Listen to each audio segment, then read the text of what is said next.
Olá, eu sou a professora Fernanda e a aula de hoje é sobre gênero narrativo, tá? Primeiro, se inscreva no nosso canal, ativa o sininho, curte, compartilha e segue a gente lá no Insta, tá bom? Quero saber depois os comentários e também dúvidas, porque aí a gente pode fazer vídeos, né, só para poder esclarecer essas dúvidas. Então, ou escurecer, que eu gosto mais. Então, a gente vai lá nas narrativas e a gente começa a pensar o que é isso. O gênero narrativo, gente, é aquele que conta uma história. Lembrando que é também um tipo textual, lembra? Tipo narrativo?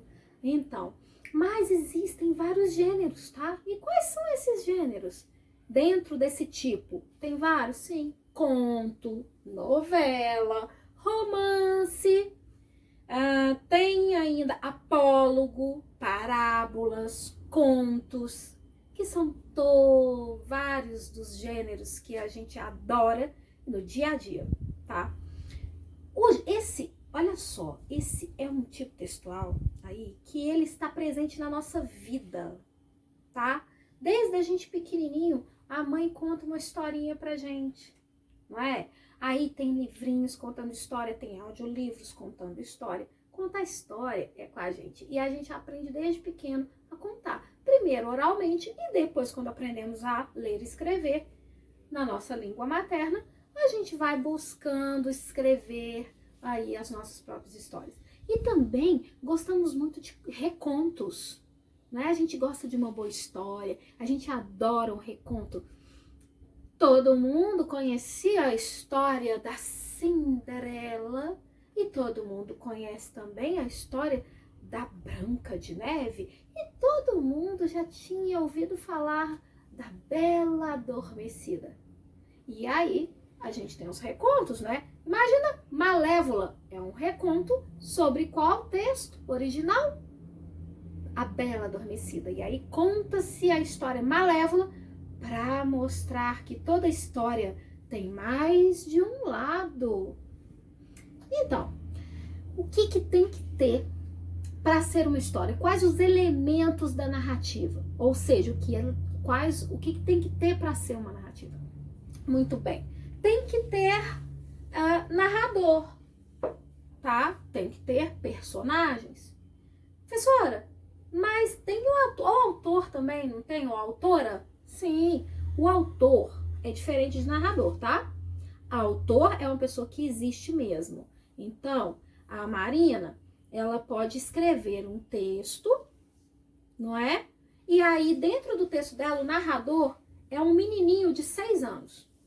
Mas a Marina, a autora, ela é professora, e ela já é adulta, mas ela resolveu escrever um texto como se ela fosse uma criancinha, um menino de 6 anos. Ela pode fazer isso? Pode. Você, menino, e quer escrever uma história como se você fosse uma menina? Pode. Você pode escrever como se fosse um alienígena, você pode escrever como se você fosse um adulto? Você pode. Porque o narrador, ele também é um personagem dentro do texto que conta a história. Esse narrador é um personagem que conta a história lá dentro do texto, ok? Por isso ele também é um personagem. Ele não é real. Mesmo que eu pegue o meu mesmo nome e coloque lá dentro da história, a minha visão lá, ela é uma que é diferente daqui de fora. Tem várias diferenças. Um dia a gente pode ter uma aula só sobre narrador. Mas a gente ainda tem as personagens. E os personagens, gente, têm características físicas e psicológicas.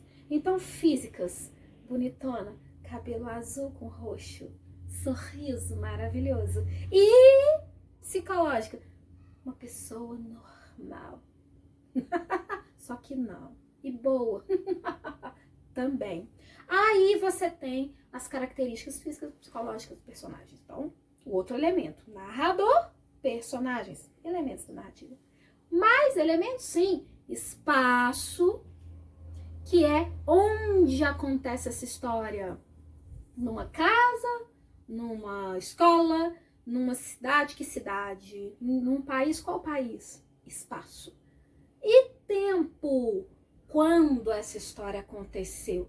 No passado, lá tinha celular, não tinha? Quais os elementos que mostram ali que essa história foi agora ou já tem muito tempo, né? tem ali uma data, preste atenção.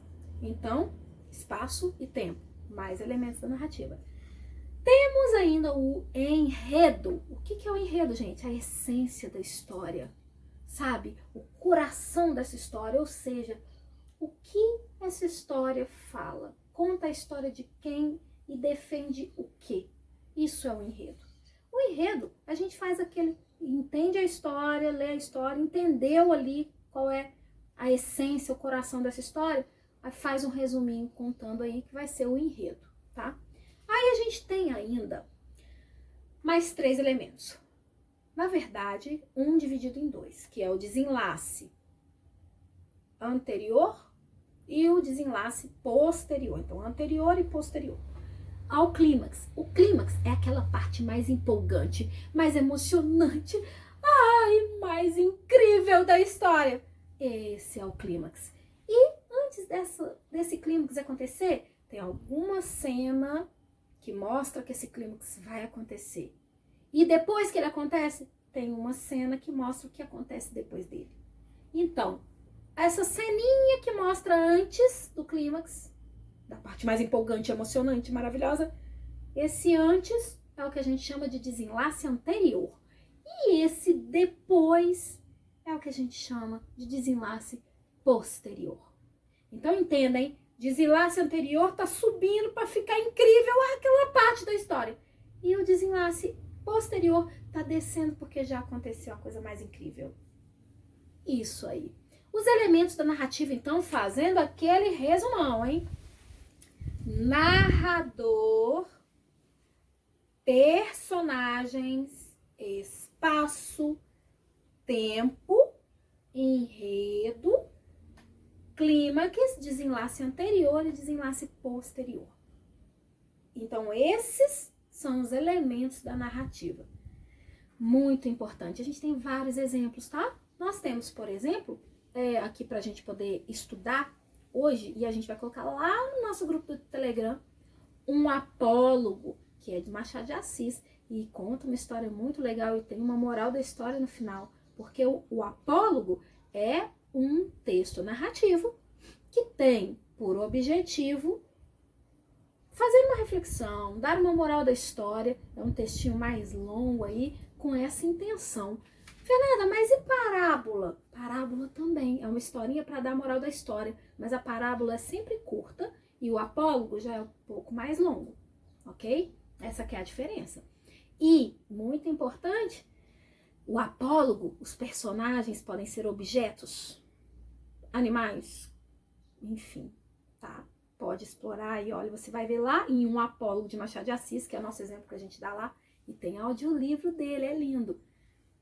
Vai dar o exemplo para você que os personagens são a agulha, a linha, tá? E o alfinete, você vai adorar. Tem também outro exemplo, conto, sabe? 2 contos maravilhosos que a gente está colocando lá para vocês. Felicidade Clandestina, que é da Clarice Lispector, e fala do amor pela leitura. É lindo mesmo, vale a pena. E a narração é de Aracy Barbanian, uma atriz maravilhosa. E você ainda tem o conto Olhos d'Água, de Conceição Evaristo. Ai, é tão emocionante. É um conto para você ouvir com a sua mãe. Sério, é um conto maravilhoso. Fala da relação entre mães e filhas. E você ainda tem as histórias que você já conhece, gente. Malévola, Os Vingadores Ultimato, são todos narrativos, ok? Então, fique ligado nas nossas dicas e dê uma olhadinha lá. Telegram vale a pena, vai lá dar uma olhada. E a gente também tem outras dicas sempre no Insta. Segue a gente. Beijo e até a próxima!